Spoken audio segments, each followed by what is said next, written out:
again for another It's Not Cheating Quickie, talking about non monogamy as we gear up for the It's Not Cheating weekend. All right. Super excited. Okay, here we go. Get that up on the screen as we wait for the notifications to go out and people to come on in. Hello, I am seeing you. Say hi in the chat. Let me know that you're here. We will give the live stream just a few moments to get people going, and then we're going to be talking about the veto in non monogamy. Yeah, the veto, the devil of non monogamous relationships. Like the biggest red flag of all red flags, only inhuman monsters have vetoes. So, hey, Cobalt. Hey, Sabyasachi. Hello, Barbaro. Lovely to see you. Good to have you here. Let's talk about the veto. So, what I've been doing this week is I've been going live each day, except Tuesday, because I had a medical appointment, each day with a little snippet of something related to non monogamy that I have opinions about, right? And I have talked about what's wrong with non monogamy. I have talked about, gosh, what else have I talked about? I've talked about things. I have talked about things. And today we're going to be talking about the veto. And tomorrow I'm going to be talking about ethical and consensual in non monogamy applies to your hookups as well. Hello, Offsetter. Welcome. And hello to Belgium. And so today, the veto it's one of my soapboxes in non monogamy because and especially in polyamory, because polyamory groups online have a tendency to be very like groupthink lockstep. Like, this is bad and wrong. It is always bad and wrong. And if you think it might be good and right, you are bad and wrong as well. That's kind of like what I see a lot of in the groups I see online, in Facebook, in other communities, etc. And I am more of the opposite. I'm more of if you can be open and honest and communicative and ethical, then what works for you and your partners while minimizing potential harm in compassionate ways, then it's okay. It's good. It's right. Whatever. So let's talk about the veto, because in polyamory, a lot of people will say the veto is wrong because it is a rule and we cannot set rules for other people. The veto is wrong because that is someone else, i.e., third party, having control over your, i.e., these two parties, relationship. Right? Which on the surface sounds true, right?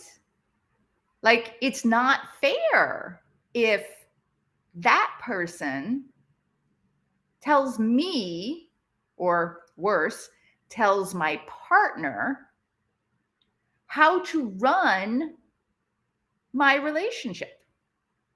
I mean, that's unfair, right?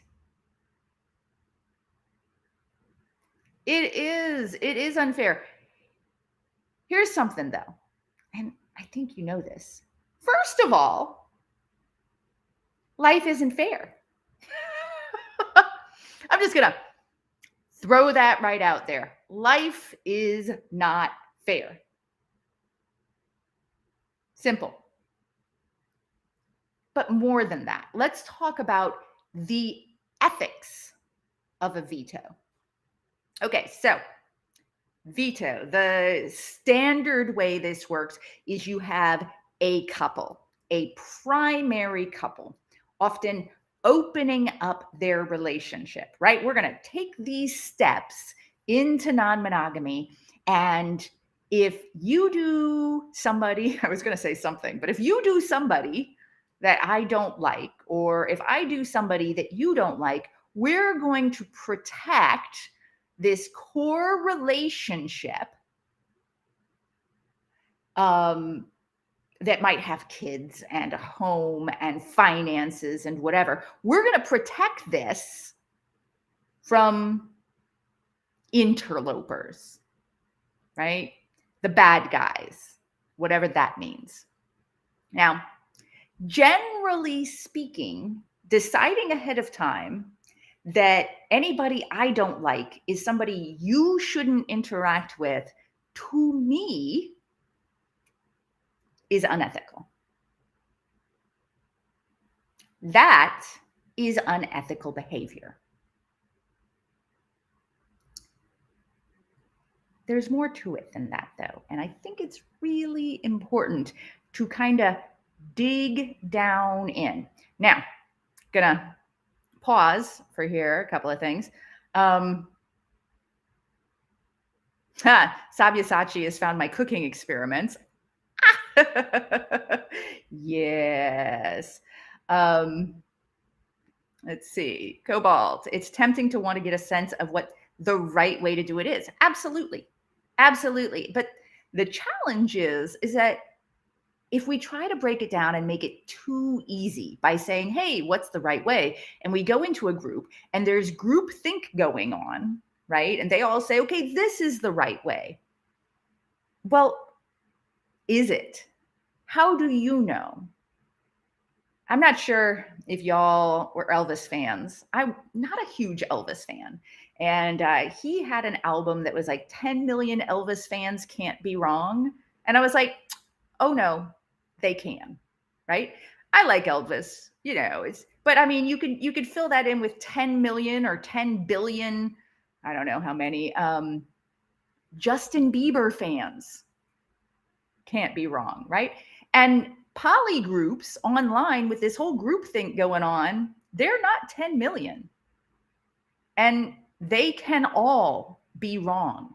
And the ones that are not wrong can be shouted down by the majority, right? So that's something to keep in mind. Now, Roger says, it's fair because I shouldn't have to deal with someone I dislike. Okay, you're right. You shouldn't have to deal with someone you dislike. If I am seeing them, I just don't bring them around you. You don't have to deal with them. Simple, right? You have a right to your space and your home and your time and your energy. I also have a right to my home and my space and my time and my energy, right? So if you don't like somebody, just like if you don't like their best friend or if you don't like their mother, figure it out. It doesn't mean you have to cut them out of your life. Womanopolis, you don't make lives on Thursdays anymore. So because I'm still recovering from surgery and because I'm about to go into surgery, 2 more surgeries on February 3rd, I am not doing those regular lives right now, and won't be until probably March again. Because, yeah. Cobalt says it erases the individuals in the relationship. It does. It erases autonomy. And that's a key. It's a big key, right? So there is this article that I saw on HuffPo a couple months ago, a couple years ago, a while ago. I don't even remember exactly when. And it was written by a woman about her getting vetoed from a relationship. And it was posted in one of the Facebook polyamory groups that I follow and pay attention to, and sometimes answer questions in, and whatever, right? And there was a lot of talk, obviously, just like I'd mentioned, about how uncool it is to have someone not in your relationship be able to affect your relationship. They also talk about how it's abusive to allow anyone but the two people in a relationship to control that relationship. Or that people who have relationships where vetoes exist are allowing a third party to control them.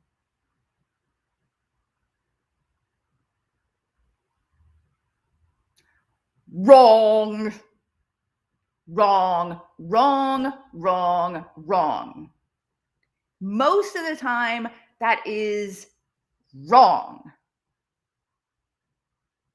Wrong. It's just false. It's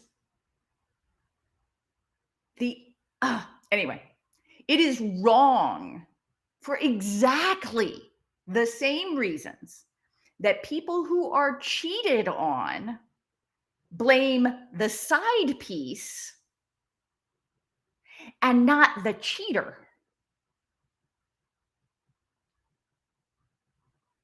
Are you with me here? A veto, whether it's agreed to ahead of time or not, is merely a form of expression, an utterance, a choice. The only person who actually makes that choice is the person in the relationship. I'm going to pause for a second, go to some comments, and then I'll come back to this thinking. Cobalt says, I think many new, but not limited to poly probably want to control what their partner is doing in their own imagination and think veto will do that, but jealousy still happens. Yes, there is absolutely that. 100%. And Roger says, you just gave the reason poly is very difficult to manage, especially if you are in the primary relationship, have kids, and so on. Now, there are people also, again, in poly groups who will tell you that having a primary relationship, or even using the words primary relationship, is unethical, and you are not allowed to do that. Interesting, right? You are not allowed to have a hierarchical relationship structure, but a third party is not allowed to control their relationships.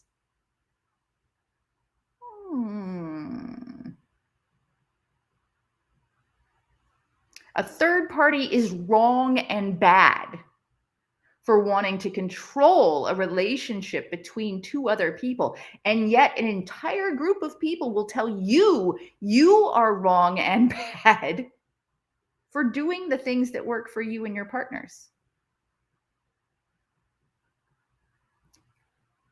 Yeah. Roger says they can F off. Abso-freaking-lutely. Okay, so let's go back to what I was talking about. A veto. I don't like that person. My partner is seeing that person. So I say, I don't like him. Right? My partner's like, I do. I'll keep them out of the house. I'll keep them away from you. No, that's not good enough. I need you to stop seeing them because I don't like them.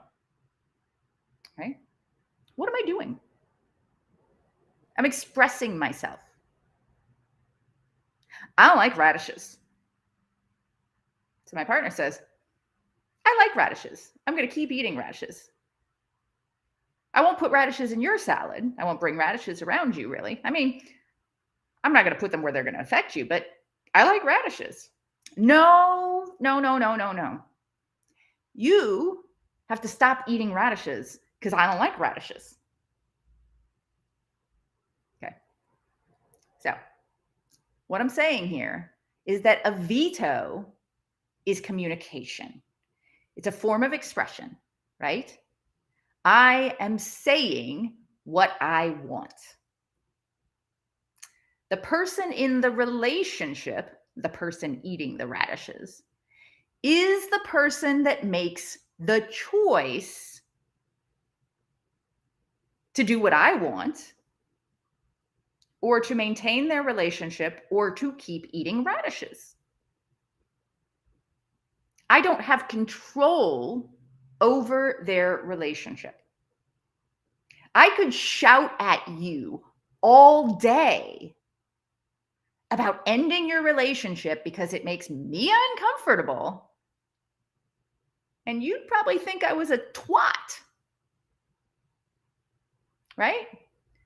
Because A, who the freak am I?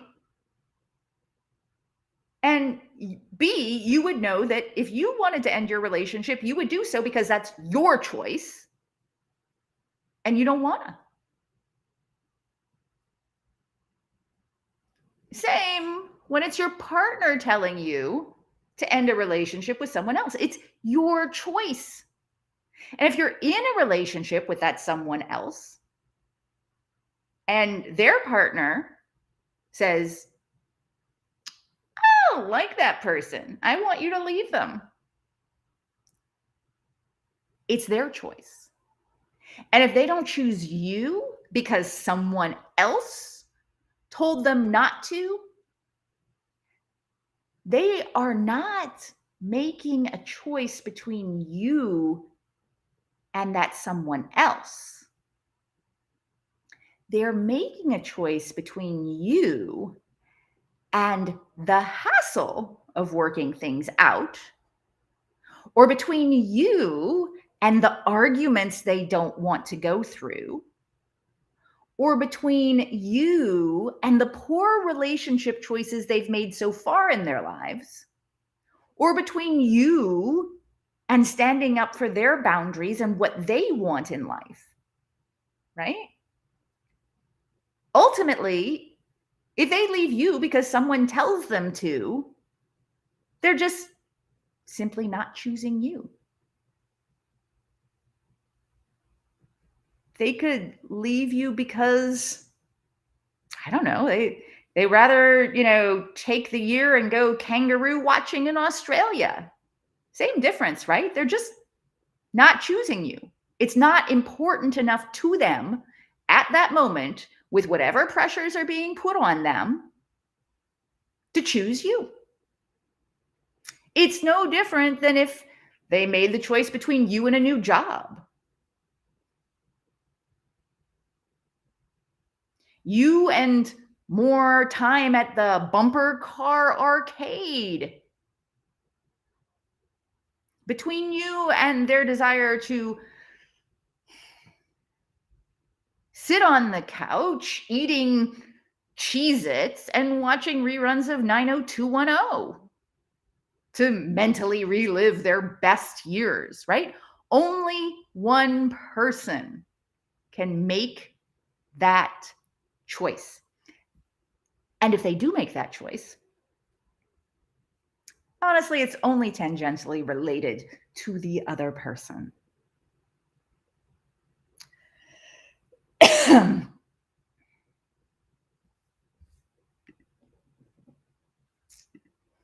Allie says, fact, that's just silly.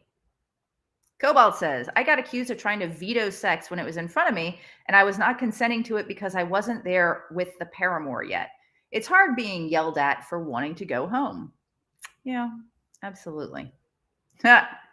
Kangaroo watching. I don't know. I just made that up.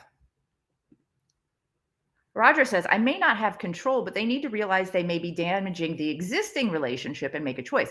Here's the deal, though, Roger. They have 2 existing relationships, and they might be damaging both of them, or they might be damaging that one in a way that it's never going to recover from, just because this one is trying to be controlling or is insecure and isn't working through their own whatever, right? Isn't honoring that person's autonomy.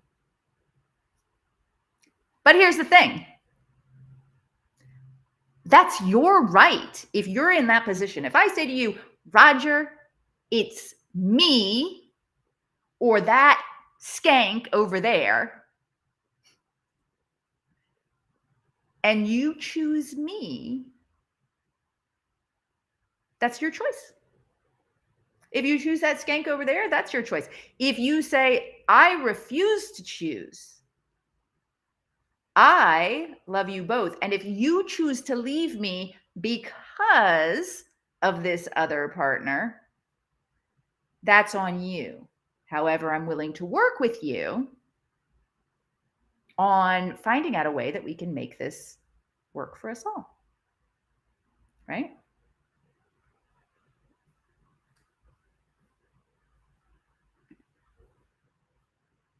It's a choice. It's always a choice. And again, if they make that choice to end your relationship, yeah, sure, the other person said, I need you to do this, right? They might have even put pressure on them. They still did it for whatever reason. For whatever reason, they still did that.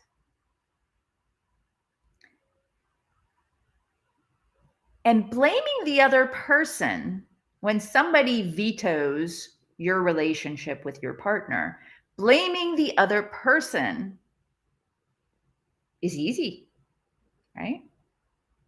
Blaming the veto is easy because that other person and that veto are not the person you want, are not the person you're falling in love with or have fallen in love with. Really? And it's easier to blame the big old meanie poopy pants and not the one who is telling you, I love you, as they walk away towards someone or something else. And maybe blame isn't the right word. Blame.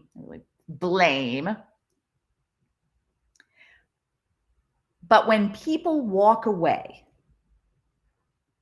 for any reason, when people walk away, even if they say they love you, even if they do love you, they are walking away for their own reasons. 99.9% of the time.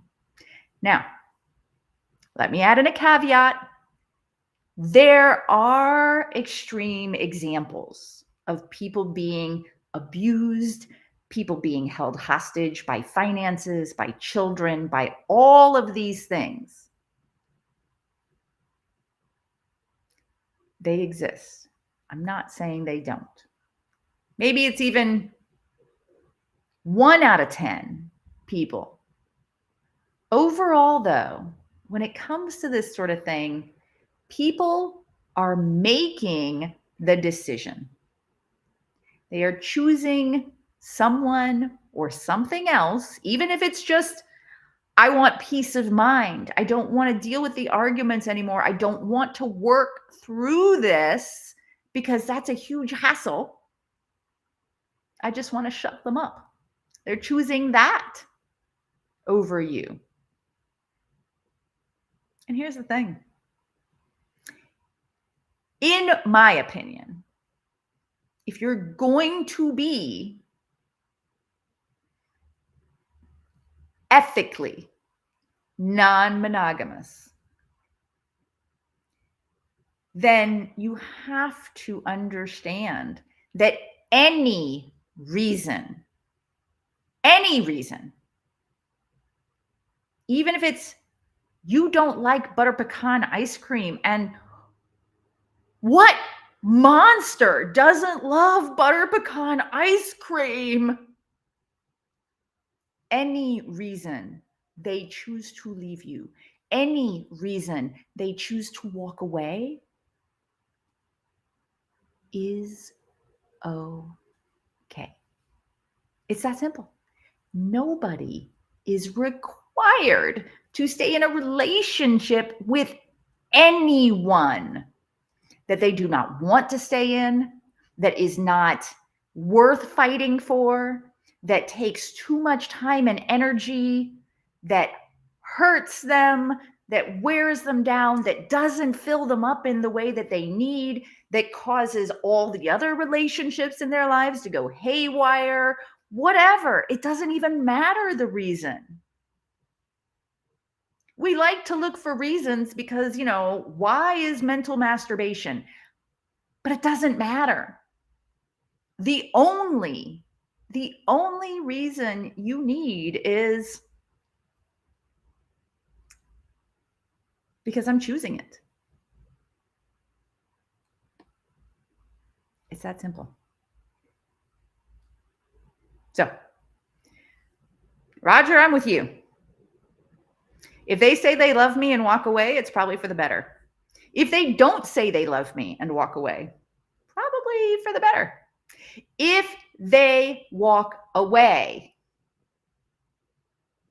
it's for the better. Because if they walk away, then they don't want to be with me in the way that I need them to be with me. It's simple. It's really, really simple. And as I like to say, that doesn't make it easy, right? If somebody that you absolutely adore walks away, that doesn't make it easy. It's not easy, but it's simple. Why are they walking away? Because that's their choice. Whatever reason, it's their choice.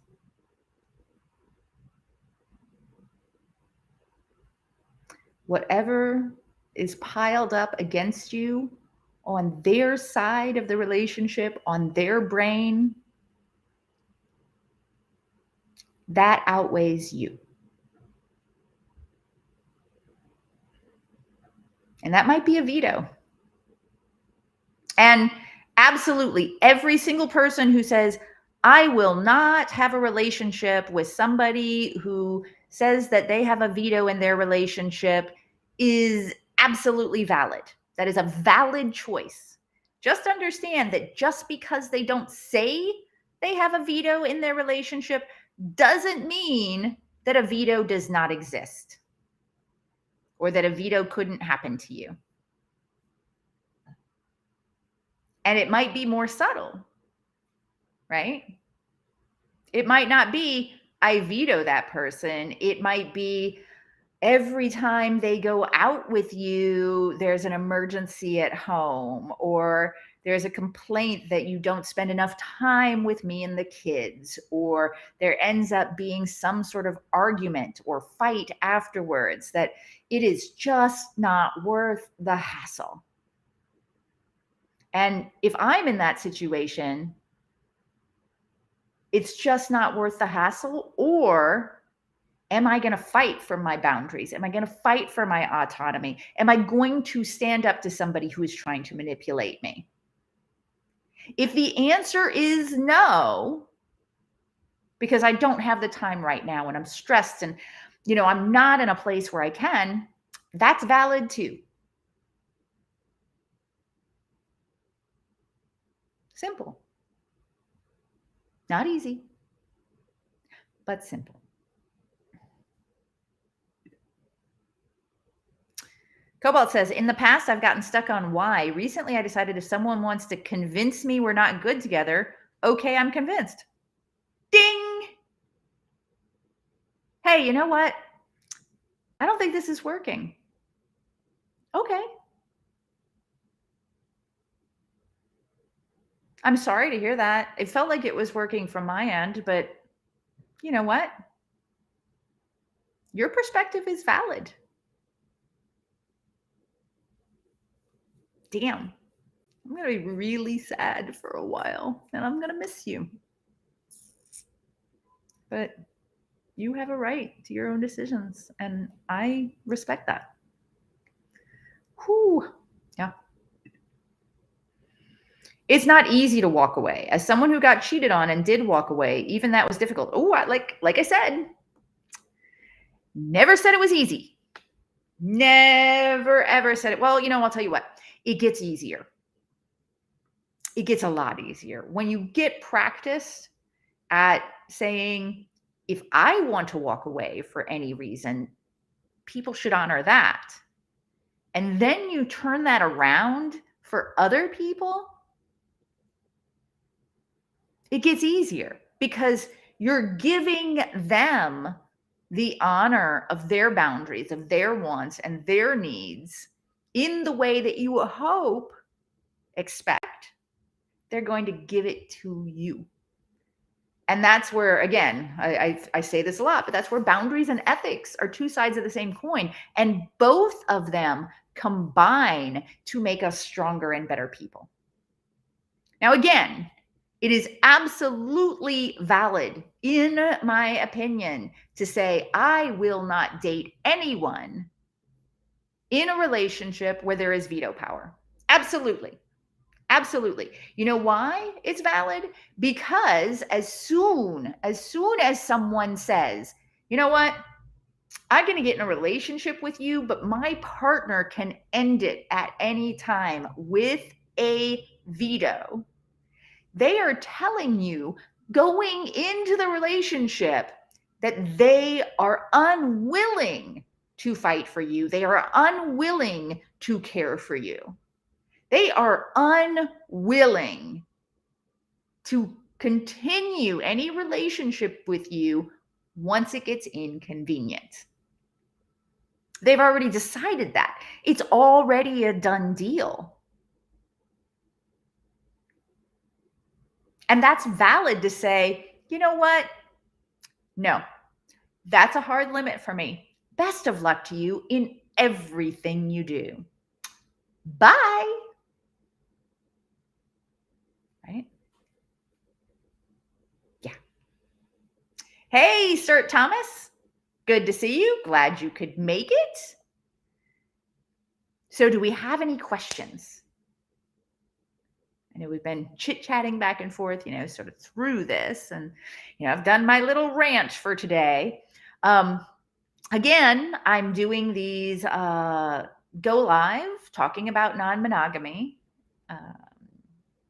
this week. And I'll actually do one tomorrow at 10 a.m. And tomorrow, what am I going to be talking about tomorrow? Good question. Oh, yeah. Ethical and consensual applies to your hookups as well. So tomorrow I'll be talking about that. And then on Monday, we're going live and we have a community for the non-monogamy 5-day challenge. So there we go. notcheating.com/challenge. And in that challenge, I will be talking about what I consider to be the 5 most critical skills in successful non-monogamous relationships. So I'll be talking about labels. How do we label ourselves? How do we identify within non-monogamy? I'll talk about opening up. Let's open, stepping into new non-monogamy and expanding existing relationships. I'll talk about the green-eyed monster, jealousy, right? I'll talk about compersion. Is it a magic pill? And then on day 5, I'm going to talk about the best rules for non-monogamy. So that's going to be a 5-day challenge. It is free to join right there. It costs nothing. And we're going to be digging into these questions, digging into these concepts, and working together to learn more about ourselves and our non-monogamous journeys. Now, Cobalt says, is veto ever used in cuckoldry? I ask because I know some sexual restrictions for a cuckold are common. So is it different or similar? That is a really good question. And you know what? I'm going to answer it, even though it's so different. So here's the thing. In cuckolding, I'm going to pop back to this question.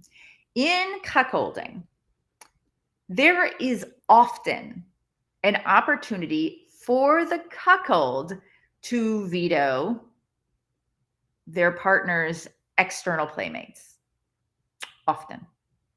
Not always, but often. Now, the cuckold is usually sexually controlled by the cuckoldress. So that lends to sort of like the ultimate veto. Many cuckolds don't ever get to play with anyone except their cuckoldress. And oftentimes there's restrictions even on play with their cuckoldress. Not always, often. It's not unusual, right? The thing is, that's less of a veto and more of a negotiated dynamic. The cuckold and the cuckoldress are creating a power exchange, especially sexual power exchange, relationship together that fulfills them both in various ways.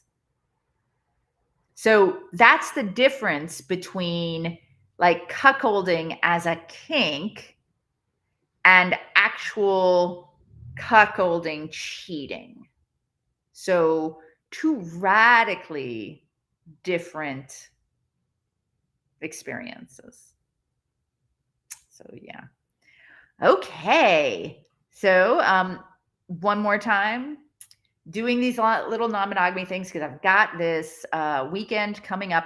1 week from today, we start with the It's Not Cheating weekend, which is going to be all about non-monogamy. Costs nothing to join us.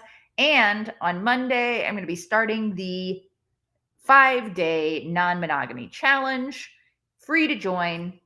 I'll be going live just like this, but I'll also have additional resources and thoughts in the community, and we'll have forums and so on and so forth to get things going. So I hope that you can join me. And again, tomorrow at 10 a.m., I'm going to be talking about ethics and consensual applying to hookups as well in your non-monogamy. So thank you all for joining me today.